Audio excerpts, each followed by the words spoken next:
দক্ষিণেশ্বর মন্দিরে গোস্বামী মহিমাচরণ প্রভৃতি ভক্ত সঙ্গে এই প্রসঙ্গে আলোচনা চলছে। এই প্রসঙ্গে ত্রয়োদশ পরিচ্ছেদের প্রথম অংশ। ভক্ত সঙ্গে সংকীর্তন আনন্দে অনেক ভক্তেরা আসিয়াছেন। শ্রীযুক্ত বিজয় গোস্বামী, মহিমাচরণ, নারায়ণ, অধর, মাস্টার, ছোট গোপাল ইত্যাদি রাখাল বলরাম তখন শ্রীবৃন্দাবন ধামে আছেন। বেলা 3টে থেকে 4টে বাজিয়াছে। ঠাকুর শ্রীরামকৃষ্ণ বারান্দায় কীর্তন শুনিতেছেন। কাছে নারায়ণ আসিয়া বসিলেন। অন্যান্য ভক্তেরা চতুর্দিকে বসিয়াছেন।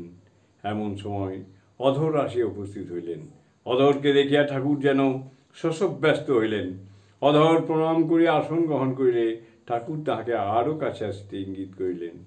কীর্তনিয়া কীর্তন সমাপ্ত করিলেন। আসর ভঙ্গ হইল। উদ্যান মধ্যে ভক্তেরা এদিক ওদিক বেড়াইতেছেন। কেহ কেউ মা কালীর ও রাধাকান্তের মন্দিরে আরতি দর্শন করিতে গেলেন।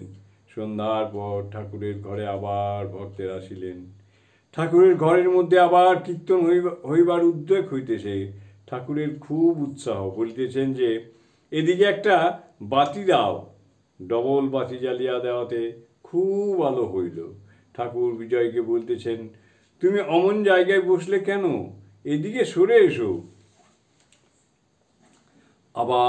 এবার সংকীর্তন খুব মাতামাতি হইল। ঠাকুর মাতোয়ারা হইয়া নৃত্য করিতেছেন।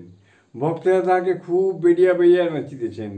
বিজয় নৃত্য করিতে করিতে দিগম্বর হইয়া পড়িয়াছেন হুঁশনায়।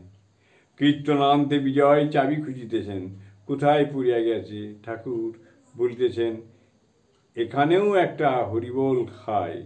এই বলে হাসিতেছেন। বিজয়কে আরও বলিতেছেন, ওসব আর কেন? অর্থাৎ আর চাবির সঙ্গে সম্পর্ক রাখা কেন? কিশোরী প্রণাম করিয়া বিদায় লইলেন। ঠাকুর